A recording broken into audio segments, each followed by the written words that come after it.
demandé de clôturer cette journée passionnante.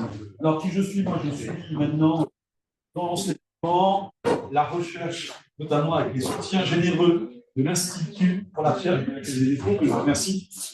Et voilà, j'ai consacré 3 rapports successifs qui sont à la territorialisation. Auparavant, j'étais, alors on a créé aussi une chaire, soutenue également par l'Institut, avec une économiste Nadine Lebrato sur la planification écologique des politiques industrielles et les territoires. Alors, les territoires, moi, c'est mon genre de beauté. J'ai travaillé longtemps dans l'aménagement du territoire, après presque 20 ans dans l'intercommunalité, comme délégué général de l'Association des intercommunalités de France. C'est vraiment cet ancrage des nouvelles énergies, avec tout ce que vous avez dit très bien en termes de participation, de recherche de consensus, de retombées économiques locales, fiscales, mais aussi même dans les modèles de production, la diversification de notre mix énergétique. Souveraineté, c'était le thème de la journée, souveraineté à différentes échelles. Bon, la souveraineté, c'est un mot ancien, ça ne veut pas dire l'autarcie. C'est simplement un peu d'être bête de son destin. De retrouver une communauté politique qui arrive à être capable de dire oui ou non, d'être capable en effet de trouver des alternatives, c'est pas forcément se barricader dans une forteresse. Alors on voit bien qu'on déplace aujourd'hui les enjeux de souveraineté. L'enjeu central qui fait un vrai consensus, me semble-t-il, ici, là, mais aussi dans la communauté nationale, c'est d'essayer de sortir des fossiles, mais on voit bien qu'on n'en sort pas. Et d'essayer déjà de mieux se connaître soi-même, parce que je trouve que depuis 10 ans, souvent on mélange les ordres de grandeur entre ce qui est de mix électrique et ce qui est de mix énergétique.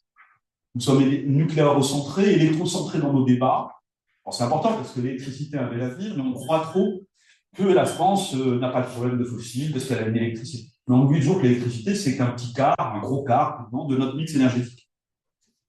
Et que l'enjeu, c'est d'élargir les parts de marché de l'électricité dans ce mix, même dans un scénario assez ambitieux de sobriété. On était parti sur une PPE qui visait, la PPE2, une réduction presque d'un tiers de nos consommations énergétiques depuis 5 ans. Avant les data centers, et un scénario de réindustrialisation profonde. Là-dedans, on devait faire monter l'électricité à plus de la moitié du mix, alors qu'on est qu'au quart, c'est-à-dire doubler sa part de marché. Aujourd'hui, transitoire à mon avis, c'est qu'on est bloqué parce que notre décarbonation. Donc, pardon, Nicolas, tu as besoin de tes échanges Oui, je vais mettre peut-être tout à l'heure oui, mais c'est intéressant de mettre le premier. C'est celui. Oui, c'était bien. Et tu vois l'écran là, c'est bon? Non, mais moi, mais simplement, c'est pour des rappels. C'est des rappels succincts. Simplement de dire qu'aujourd'hui, les citations, le tremblement, je dirais, des autorités nationales, pression, de lobbies, de partis politiques, etc. Dans la coulée des tremblements, il faut avoir planifié la montée en puissance de la demande, d'avoir déployé aussi des capacités pour accélérer notre électrification des mobilités. On voit bien qu'on est à nouveau dans la guerre interne, dans la cannibalisation réciproque d'une demande. 2022, on l'oublie. 2022, d'une part, on n'a pas de production, on l'oublie aussi en ce moment, avec des corrosions sous contrainte, un tiers du parc qui ne marche pas, 100 TWh qui manquent à l'appel. On était bien content, on accélère, c'est le paradoxe, les ENR, on fait une loi d'accélération, on demande aux communes, et ça dans mes rapports, je travaille, de faire des zones d'accélération. C'est un gros travail, il manque d'ingénierie, dans les comités régionaux de l'énergie se mettent en place pour essayer de trouver des fonciers, des zones préférentielles, parce qu'on est à ce effet vraiment avec des prix très élevés, les ENR redeviennent très rentables, souvenez-vous, hein, elles contribuent au budget de la nation, que ce soit l'éolien ou le photovoltaïque, donc on est dans un autre monde. Un nucléaire qui s'interroge un petit peu, des barrages qui ne produisent pas beaucoup parce qu'on est en plus dans une année de sécheresse, mais qui quand même doit rester dans nos mémoires, parce que ça peut revenir ces années. Hein. Avec le changement climatique, avec ces problèmes, même si je vois qu'à nouveau, maintenant, on dit que les microfissures, c'est pas gênant sur les réacteurs, et donc on n'arrêtera plus comme on l'a fait en 2022. Je viens de voir si c'est l'avis de l'autorité de sûreté. Bon, je ne sais pas si c'est rassurant tout ça. Non. Donc les départs. Mais grosso modo, là, on est dans un moment vraiment difficile, et vos inquiétudes aujourd'hui en attestent, avec un report qui fait paniquer tout le monde, toutes les filières, y compris même la filière nucléaire, qui a besoin aussi de la PPE. La PPE en vigueur, on ferme. Donc on est dans un moment extrêmement dur, qui, à mon avis, ne pourra pas durer non plus trop longtemps, ça peut s'installer durablement, pour plusieurs raisons. D'abord parce qu'on a besoin de diversifier nos risques. Dans un scénario de souveraineté, on doit voilà, bien voir qu'on va être dépendant, si ce n'est sur la production elle-même, sur les matières premières, soit l'uranium ou les panneaux chinois, etc. Personne n'est totalement autonome dans sa production. Donc on a besoin de diversifier, on va avoir besoin quand même de produire. Et puis il faut quand même raisonner un petit peu à long terme. Et le parc nucléaire, même si on le prolonge, décision de Belfort, même si on refait dans les temps voulus, et c'est encore beaucoup de si, sans parler des 4 paires supplémentaires potentielles, qui, selon la Cour des comptes, vont coûter très cher, on a quand même un effet falaise au bout de la décennie 2030. Et si on n'a pas quand même préparé ce moment avec toute une génération de parcs qui sera, on ne pourra pas prolonger au-delà. Et donc, on sait très bien qu'il y a un moment donné où, même si on arrive à garder une capacité nucléaire jusque-là, elle va avoir en effet une baisse très importante. Mais aujourd'hui, il faut bien avouer que faute d'une planification, faute d'une bonne articulation du déploiement de nouvelles consommations, 2022, ça a été des prix très élevés, donc ça a poussé aussi à beaucoup de comportements de sobriété. Ceci explique cela. C'est-à-dire que n'oubliez pas, dans les communes, les collectivités, les universités, on a fait des énormes... La sobriété, l'efficacité énergétique, on va voir progresser plus vite.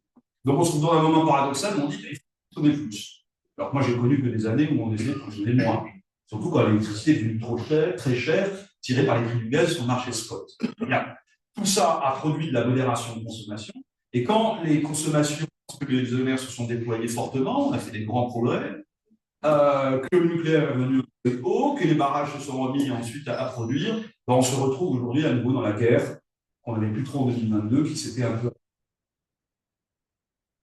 des arguments et des textes assez déplorables, et on ressort tous les procès avec des arguments qui parfois sont fondés et d'autres moins. Donc, à mon avis, ce qu'il faut essayer de voir, c'est comment on peut sortir de cette nasse pour retrouver un scénario. Il y a beaucoup de contradictions dans le débat.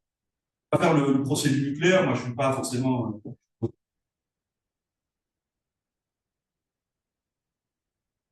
La traduction actuelle qui me semble un peu forte, c'est de dire. Aujourd'hui, on reproche aux ENR de bousculer un petit peu avec les priorités d'élection sur le réseau, de bousculer le nucléaire, qui est obligé de moduler beaucoup, trop, d'argumentaire. C'était l'argument de vente de la force du nucléaire français, son poids très élevé dans le mix. On a un parc le plus modulable au monde. Mais le problème, c'est qu'à trop moduler, on fragilise les réacteurs, on dégrade le facteur de charge et donc le coût de l'électron du nucléaire. Et donc maintenant, on a un parc nucléaire, une maison EDF, qui a été quand même mise sous pression par les industriels.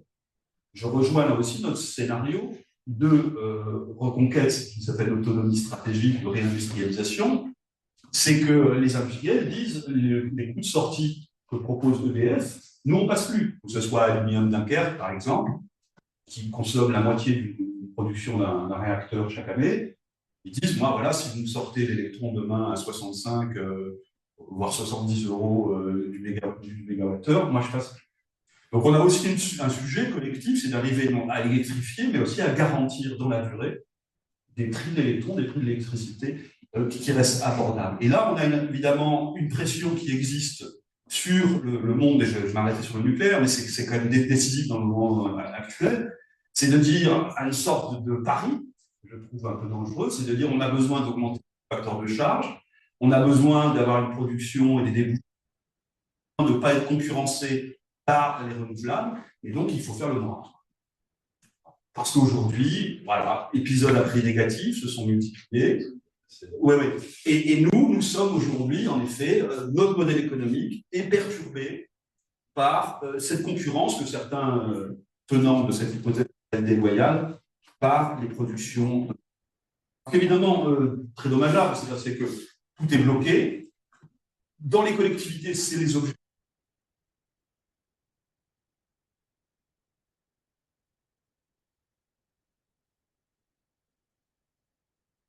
Travaux dans les régions. On a sorti des feuilles de route en 2024 et 2025. Tous les acteurs sont autour de la table. Des communes ont proposé des zones d'accélération. Les choses se mettaient en place. Les feuilles régionales que je viens d'analyser dans le dernier rapport avaient une trajectoire de montée en puissance des ENR. Tout ça est totalement perturbé, remis en cause. Beaucoup de gens ont l'impression d'avoir travaillé pour rien, dans les communes, d'avoir fait des zones d'accélération des ENR pour rien. Bon, ça, c'est une illustration des feuilles de route. Que disaient pour le moment les premières zones d'accélération? C'était essentiellement aujourd'hui qui étaient présents en nombre de zones. L'immense majorité, 90%, étaient grosso modo des zones sur le photovoltaïque. C'est pour le moment l'énergie renouvelable qui bénéficie de la plus forte acceptabilité sociale. Après, à partir de ça, on pourrait dire qu'il n'y a pas trop de zones où il vient d'avoir un débat sur Aubrière, sur les parkings. Il faut faire un peu attention parce que de temps en temps, on fige des choses alors que les parkings, on va peut-être falloir les convertir en d'autres choses. Donc, il faut faire un peu attention dans les choix d'emplacement. Mais en grosso modo, il y avait quand même pas mal d'engouement. Et dans toutes les zones d'accélération que j'ai regardées, dans les communes, les agglomérations, etc., c'était bien sûr le photovoltaïque qui apparaissait en tête de gondole, je dirais, avec importante, mais je dois tout de suite mettre un bémol, c'est des surfaces, je dirais, préférentielles. Ça ne veut pas dire que toutes ces surfaces allaient être occupées par des équipements. C'était des surfaces privilégiées pour accueillir des équipements photovoltaïques. Alors, le deuxième sujet qui, bien sûr, a provoqué, je trouve qu'on n'a peut-être pas assez parlé aujourd'hui, c'est ces fameux sujets qui ont paniqué tout le monde, qu'on a, à mon avis, un peu exagérés, mais qui sont un vrai problème, c'est la volatilité des prix, accentuée par la montée en puissance, c'est vrai, des renouvelables, et notamment sur la bosse méridienne sur la production photovoltaïque, avec tout ce qui a été dit comme piste de réflexion. C'est les sujets qu'on a eu californiens, c'est les sujets qui sont en Australie, pour arriver à mieux combiner photovoltaïque notamment et solutions de stockage, intra-journalier, voire sur plusieurs jours, d'arriver en effet à réguler ces problèmes d'épisodes à prix négatif qui. Donc, sortir de ces problèmes-là, de goulet, de volatilité, de dégradation, même des rentabilités des installations, avec ces phénomènes-là, est un sujet prioritaire qui renvoie donc à une conception élargie du système énergétique de demain, où on ne peut pas être simplement dans des logiques d'installation, parce qu'il y a eu beaucoup de chiffres qui ont été présentés. J'en ai aussi dans ceux que j'ai montrés sur la PPE, où on parle de puissance installée. On sait très bien que la puissance installée, ça ne veut pas dire grand-chose si elle ne produit pas. La puissance installée du photovoltaïque, ça ne donne pas le même rendement que. Donc, il faut aussi changer un petit peu les termes. De même, le coût de revient de l'énergie, il faut quand même l'intégrer, et ça, c'est important un peu dans le développement que j'essaie de faire dans les travaux, avec tout l'ensemble du coût système de l'électricité. Et ça, c'est simplement une question que je vous soumets, c'est est-ce qu'on va pouvoir longtemps rester avec cette concurrence entre les producteurs sans intégrer en effet l'ensemble du coût système complet, que ce soit sur le réseau, sa résilience, les investissements. A prévu d'investir en tout près de 100 milliards dans les 15 ans. RTE, c'est pareil, c'est des chantiers industriels énormes, avec une réflexion qui est engagée par les deux grands opérateurs pour optimiser les retombées industrielles sur nos territoires, en structurant la filière de manière à ce que ces chantiers majeurs d'investissement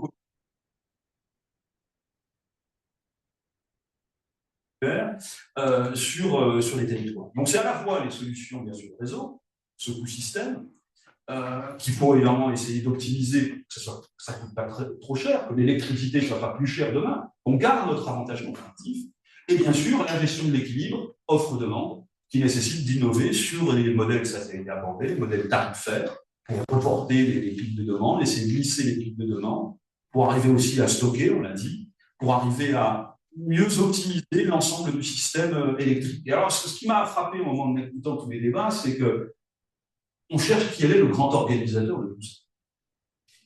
On a eu un témoignage très intéressant de la Commission de régulation de l'énergie. On a un peu parlé de la DGEC, qui doit être sous des pressions monstrueuses que j'ose imaginer. Il y a RTE, qui de plus en plus commence à envoyer des messages à la filière photovoltaïque. Vous aviez déjà dit, qui avait dit, bon, on va peut-être revoir un peu les règles du jeu, de temps en temps, on commence à demander de temps en temps au parc offshore et aux liens de se débrancher, ou aussi, et voilà, qui paye. Dans quelle mesure on compense ou pas. Donc, tous ces signaux pris pour arriver à gérer ces pics de production, les lisser dans le temps, organiser les reports, me semble qu'on doit avoir vraiment un débat pour savoir quelle est demain la grande autorité organisatrice du mix électrique français, qui lui-même doit être pensé, bien sûr, dans un mix électrique. À juste titre, vous avez parlé du photovoltaïque non électrique, plus orienté. C'est vrai qu'on a, dans notre électrocentrisme, un peu tendance à oublier les apports très importants d'autres énergies renouvelables, notamment la chaleur. Mais ce qui m'a vraiment frappé aujourd'hui, c'est dans les débats, c'est de se demander où est un petit peu la cabine de pilotage de tout ça en termes de planification, pour penser le moment actuel, la très forte tension de révision du projet de PPE, mais aussi de penser le long terme avec, bien sûr, les différentes dimensions de la planification écologique, à savoir la stratégie de décarbonation, qui est souvent un peu le parent pauvre des débats. Là, on a une nouvelle version de la stratégie nationale de décarbonation qui ne fait pas tellement de débat, qui est très intéressant pourtant, qui est normalement le document maître avec lequel la PPE doit être notamment mise en cohérence, en compatibilité. Mais tous les débats se font autour de la PPE, c'est elle qui a fait l'objet d'un blocage, alors que me semble-t-il, vraiment, la planification doit déjà commencer par notre trajectoire de décarbonation, qui elle-même doit dire à quelle vitesse on va progressivement transformer nos usages, tirer davantage la demande, faire basculer ces fameux fossiles vers d'autres formes d'énergie renouvelable et notamment électrique. Et ça, me semble-t-il, c'est pas du tout aujourd'hui, en bonne voie. Donc, je pense qu'il va falloir remettre partie vraiment de notre stratégie de décarbonation pour ensuite penser, en effet, la production et la diversité des mix. Alors, on voit bien que la crise actuelle est presque provoquée par le succès des filières. Là, on le voit à travers la puissance installée, avec toutes les réserves que j'ai indiquées, puisque la puissance des différentes énergies renouvelables ne se traduit pas en production de la même façon. La diversité, on a beaucoup parlé des fonciers, des terrains, mais moi, ce qui me frappe aussi, c'est de voir les investissements, on se pense sur des plans d'eau, mais aussi en vertical. De plus en plus dans un certain nombre de pays, on essaye de capter du solaire en début ou en fin de journée. Donc, on est en train de diversifier aussi les modes de production. On voit commencer à avoir des routes, se couvrir de panneaux. Donc, on a maintenant, comment je dirais, un essor, un développement, et là, je crois que ça a été bien dit tout au long de la journée, avec des rendements et des efficacités qui sont croissantes, des coûts. C'est bien connu, ça crée aussi peut-être un peu de ressentiment dans les filières électriques, c'est que la compétitivité du solaire a été accrue considérablement en quelques années par les baisses de prix. Alors ça, c'est un sujet par rapport à la question de la souveraineté qui était abordée, c'est qu'il faut bien voir la contradiction dans laquelle nous sommes aujourd'hui à travers l'exemple de carbone. Et moi qui me préoccupe, parce que j'ai une préoccupation sur les questions industrielles, c'est que la vitesse de déploiement des ENR aussi, c'est en partie lié grâce à nos amis chinois qui ont mis sur nos marchés des équipements pas chers, avec des prix qui vont changer. Parce que des décisions récentes vont supprimer en avril prochain, le gouvernement chinois a annoncé que les soutiens, baisse de TVA à l'export, tout ce dumping à l'export a changé, donc il faut quand même l'intégrer dans les modèles économiques. Parce qu'en effet, cette agressivité industrielle, la fermeture du marché américain, l'arrivée de ce déversement de matériel bradé pas cher, fragilise la filière industrielle, mais c'est aussi ce qui a permis quand même très largement ces baisses de coûts. Il faut en être tout à fait conscient et le reconnaître. Mais évidemment, cette compétitivité accélérée préoccupe. Il me préoccupe aussi en tant que Français dépendant du chantier nucléaire que nous avons pris il y a quelques années. C'est-à-dire que là, on est en train de partir pour maintenir une filière nucléaire en bon ordre, retrouver des compétences pour fabriquer de nouveaux réacteurs, pour prolonger la durée de vie de nos centrales, et ça, on est dans une situation quasiment exceptionnelle dans le monde. Ce qui nous pose des problèmes aussi, au niveau avec nos partenaires européens, c'est qu'évidemment, on risque d'avoir un problème, c'est d'avoir une part de notre électricité à coût assez élevé, alors que demain, on risque de se priver de technologies beaucoup plus compétitives. Donc, je pense qu'il faut quand même arriver à essayer de redébattre sereinement de quelle sera la place qu'on va garder quand même durablement une part de nucléaire dans notre mix, de nucléaire dans ce bouquet de production électrique. Quand vous lisez les rapports de la Cour des comptes, même les rapports de la Commission de l'énergie, vous voyez bien que autant le parc amorti historique peut sortir de l'électron pas cher dans les prochaines années, autant il y a un vrai débat sur les nouvelles paires. Le financement n'est pas encore assuré, on doit trouver le modèle de financement en 2026. Donc il y a quand même beaucoup d'hypothèques encore qui nous concernent dans les prochaines années. Alors là, j'avais indiqué simplement sur les soutiens publics, je pense que c'est un vrai débat. Il faut penser parce qu'il y a eu, et ça je l'ai ressenti, je vais pas être très long, ressenti comment j'ai l'impression de revivre le même événement qu'en 2010. Souvenez-vous, après le Grenelle de l'environnement, les enthousiasmes, les ENR, allez-y, des développeurs, certains qui étaient un petit peu cow-boys, beaucoup de territoires ont encore des cicatrices, hein, de démarchage un peu excessif, de mauvais matériel. Mais il y a un petit sujet sur lequel je veux attirer votre attention. Ça a été évoqué largement aujourd'hui sur les acquisitions, les importations, pardon, mais on est passé entre 2018-2019, on était à peu près dans les familles des équipements des transitions, pompe à chaleur, batterie, véhicules électriques, panneaux photovoltaïques, 4 milliards de déficits commerciaux en 2018, selon l'étude de l'ADEME. En 2023, on est à 18 milliards. Donc on a beaucoup parlé en effet de ce que nous coûtent les fossiles, mais c'est vrai que là, on tombe sur un sujet de souveraineté des coûts, hein, de déficits commerciaux. C'est-à-dire que plus on accélère quand même dans nos transitions, plus on creuse quand même dans nos importations à travers les équipements des transitions. Donc ça a une espèce de panique qu'on a connue déjà en 2010, quand tout d'un coup on a fait le moratoire sur le photovoltaïque. Il y avait le coût de ce photovoltaïque qu'on paye encore très cher. Vous voyez peut-être pas en bas, mais selon les évaluations du comité de gestion, hein, qui est auprès de la commission d'évaluation de l'énergie, le photovoltaïque pré-moratoire, c'était 437 à 460. En post-moratoire, on tombe à 33, 62, la fourchette. Donc ça n'a rien à voir. Mais ça avait provoqué cette espèce de grand désert moratoire, cette traversée du désert pendant 10 ans, pour deux raisons. Un, les coûts de soutien pour privé. Deux, les effets d'aspiration sur des importations de matériel importé. D'où la nécessité de penser tous ces sujets de souveraineté énergétique, c'est produire notre énergie, mais si possible, le produire quand même avec des équipements faits en Europe, faits si possible en France, et l'exemple de carbone était excellent, mais c'est vraiment le volet. C'est ça tout ensemble, la question de la souveraineté, elle doit s'aborder à travers la production, mais aussi, bien sûr, à l'ensemble du système électrique, du support matériel de tout ça. Donc, c'est évidemment un gigantesque chantier industriel qui, à mon avis, va pas se faire en un jour, mais on voit très très bien les interrogations qui ont poussé le gouvernement aujourd'hui, sous des très fortes pressions, à vouloir un peu ralentir le moteur, éviter toute surchauffe, pour arriver quand même à des solutions plus raisonnables. Alors là, il y a le tableau, ça, vous devez le connaître, c'est évidemment les hypothèses, parce que toute cette question des soutiens, etc., donc le comité de gestion, d'évaluation, avait fait des scénarios de ce que va coûter quand même, ce que coûterait dans les scénarios PPE le déploiement, les soutiens des différents. Présenter aussi quand même des financements publics importants dont il faut avoir question et qui sont au cœur du débat. Et là, j'ai mis sur ce que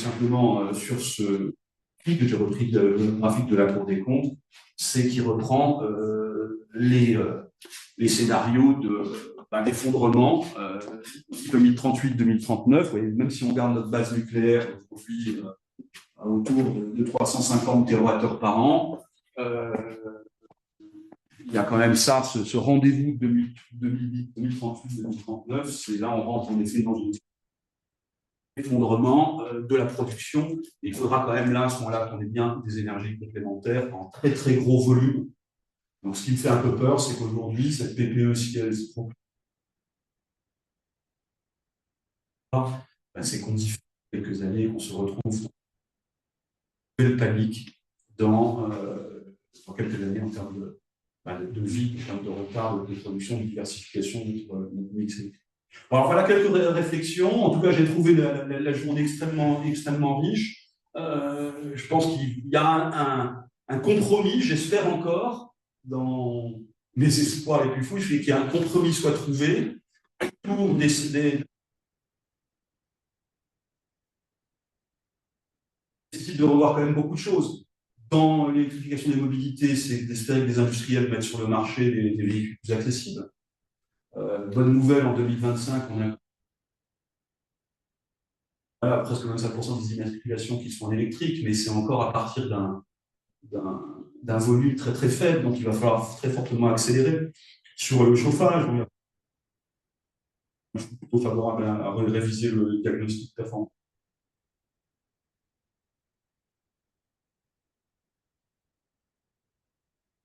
On a beaucoup de choses à revoir pour essayer de faire augmenter très fortement la part de l'électricité dans nos consommations d'énergie. Ça représente en termes à la fois de réseau, d'intelligence du système, du pilotage du système et de transformation certainement même ce que j'appelle l'autorité organisatrice de ce système électrique, qui a beaucoup d'avantages, mais qui a aussi quand même des points faibles, et je finirai sur ce point. C'est très forte dépendance de réseau. Sortir des fossiles, c'est très difficile parce que les fossiles, c'est une très grande intensité énergétique, c'est facile à stocker, facile à transporter. En passant vers l'électricité, évidemment, on va vers un système quand même beaucoup plus complexe en termes de pilotage et de la souveraineté. Je pense qu'on est fait bien sur un enjeu de souveraineté. Il y a un débat qu'on n'a peut-être pas complètement abordé, même si on a bien dit que les productions industrielles seraient plutôt raisonnées en Made in Europe. C'est qu'il y a deux, on n'a pas beaucoup parlé, compliqué en ce moment, entre la souveraineté nationale et la souveraineté collective européenne. C'est que, ne serait-ce qu'en réseau, on a peu parlé de la compte espagnole, qui a ébranlé énormément la communauté européenne en son ensemble. Le fait que même nos épisodes après négatifs, même nos surcapacités, il faut les relativiser, les regarder à l'aune de notre capacité d'exporter, beaucoup de cette surcapacité, de cette surproduction, mais anticiper le fait que nos partenaires européens décarbonent l'électricité, qu'ils achètent notre électricité, mais peut-être que demain, ils en auront moins besoin, qu'on produit tous parfois au même moment. Et donc, il y a la question de savoir quelle est là aussi la bonne échelle, est-ce qu'elle doit être purement nationale. On voit bien qu'on se bat en France au titre de la neutralité technologique, on veut garder notre autonomie de choix sur notre modèle, notre mix énergétique et électrique futur. On voit en même temps comment il faut coordonner, se mettre d'accord au niveau européen. Et là, la notion de souveraineté, savoir en effet si on la décline uniquement dans un cadre national ou si on la partage, ou on la mutualise au niveau européen, décisif dans les prochaines années. Alors, un peu confus, ce que je vous dis. Voilà un peu ce que m'a inspiré cette journée, qui, à mon avis, aborde les sujets fondamentaux et qui a montré de nombreuses facettes du dossier. Et je vous remercie pour tous ces débats et je suis très content d'avoir participé à ces travaux. Merci.